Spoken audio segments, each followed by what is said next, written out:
Well, we were the underdogs both nights, and we went in on their own floor and won. So we went in an underdog. We knew what the task was before us, and again, I could see the very much determination on these kids' face. I hadn't been able to figure them out. You know, before a ball game, I'll ask Sam and Alan, I'll say, "What do you think, fellas?"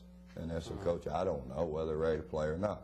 But I pretty well could tell just watching them, and they had that stone look on their face. They looked like they're ready to wear their hard hats and lunch pails and go out there and go to work. Now let's check some of the action from a packed gymnasium at Lincoln University last night. I tell you, a lot of folks were there and a good Semo contingent on hand, too. Well, it was we got off to a great start against them. They got the tip, got the first, no, they missed it. They missed it out of bounds. That's right. They missed the first basket, and we came down the floor, and we were red hot. We were playing real good.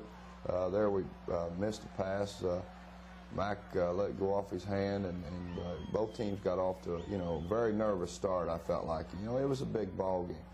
But I'm going to tell you, I'm going to bring up a kid that I thought was just outstanding. Besides Cleo, I'm talking about, we know, and that's what's terrible about, we know Cleo, Derek, and Michael, we expect it out of them all the time. We expect them to be on their game every game. But Lawrence Wilson proved to me that he could be a fantastic basketball player. He had a superb night, and now when practice starts, he can't tell me he can't do this and he can't do that, because he did everything in the world. He played like a senior out there. I mean, he played like a man possessed out there on the floor. He was blocking shots, dunking the ball, making great passes, playing good defense, running the floor. You can't expect anything more. There they grabbed the rim. We got a technical foul. And Cleo will make the technical foul, and plus you get the ball, Coach. Right. He grabbed the rim, and the officials, in their opinion, felt like that he shouldn't have, and we run what we call our help call and broke Cleo out off of a double stack and got the basket. Lincoln with the ball here, they're going to miss this shot, and we're going to end up with Semo getting the two. Just a tight game all the way. Well, we're playing our man-to-man defense. We're trying to keep a lot of pressure on the basketball. We felt like that was the key to beating Lincoln, not to let them get out on a big run. There goes big man. He just sticks his elbows in it. And, I don't want to hear I can't do it, Coach. He proved to me last night that he can play as good as anybody, and we play against. Here's Malcolm Henry coming up with a jam for you. Yeah, he played super. He missed some free throws, critical free throws, but his board work, I think he had 7 rebounds and scored pretty good for us and hit some very good jump shots, but free throws, I think he was 1 for 4. In fact, we didn't hit our free throws very well against him. For showing these Lincoln three-pointers, you knew they were going to do that, Coach. It was 44-41 at half. What are you talking about? They can shoot the ball. We knew it, and Anderson killed us. He had 18 points at halftime. There's Cleo getting a nice shot right there. From three-point situation, they were 8 for 11 from three-point range. And, that's just devastating shooting. There's Anderson again shooting the basketball. Here we're going to see a miss, but Turner's going to end up getting the 2 out of this exchange, I believe. Right. Mac laid it up there a little hard against the glass. Derek came in, put the ball in the basket. One thing that we caution our kids about, there's Mac getting a good jump. But, you can't profile it back on them. If you do, they'll run it right up your back. And we had to really, the transition game was very critical for us. We had to make sure we there's Michael pushing the ball up the floor, what we want. Cleo getting the easy basket. That's something that we've tried to really stress of late, is pushing the ball up the court, looking for the open man, interchanging underneath the basket. There we're battling to get the ball out. Good dribble by Cleo, and he deals it off to Turner, and Turner sticks his elbow in it for like the slam jam. Let's go. It's a noisy gym, and you see the Semo fans there, Coach. We had great support. I don't think we'd have won the ball game without them. We had great support all night long from them. They helped us. One thing they did, they sat behind our bench, and they was planning on putting the football team against for Lincoln behind our bench, but our fans got there early, and they didn't have any place to sit, so thank goodness for our fans again. There's Michael hitting a good one. You can see he's fired up, and he's got that victory look in his eyes right now. Hey, Coach, you had a 10-point lead, 71-61, 4 minutes left, and Lincoln came back. Oh yeah, well they're not ever going to quit.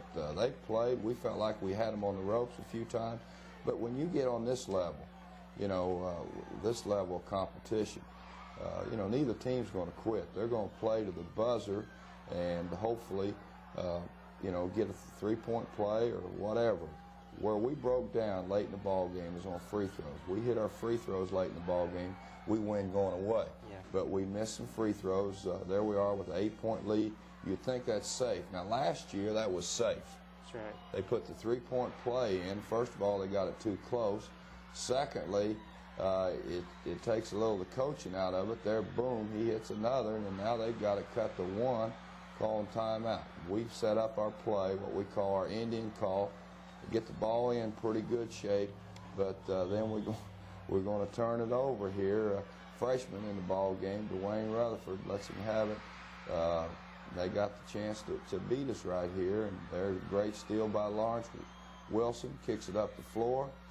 Right there, and everybody thinks the whistle's blown. Watch everybody stand around. That's right. Finally, we got the play in and kept moving the ball. See, we don't want to be fouled here. We don't want foul. Just keep moving the ball. Come on, get away from him. Okay. 7 seconds to go. Cleo's got the chance. Well, what we was going to do in this situation was if he hit them both, we was going to foul. Not intentionally, but we was going to make them. I've gotten beat so many times this year on a three-point shot that I was determined that we was going to try not to get beat on the three-point shot. So we said during the timeout, if he makes them both, we set up our press and we was going to try to foul, make them shoot the 1-and-1. But they get the ball up the floor too quickly on us. Right. They got too close. They had to back it out, Coach. Backed it out, put it up. I missed everything. We got the rebound, and that's history. Yeah. And Semo's back in the NC2A. Pretty exciting week. That's an understatement. All right. I've been head coach 13 years, Randy, and had 2 years I was at Division I. There's our trophy. And, boy, that's a great feeling. It gets better every year, I think. And I've had a lot of good teams and so forth, but I got a big heart for this team because take Michael and Derek, basically the two kids coming back from last year. Mike didn't get a lot of playing time.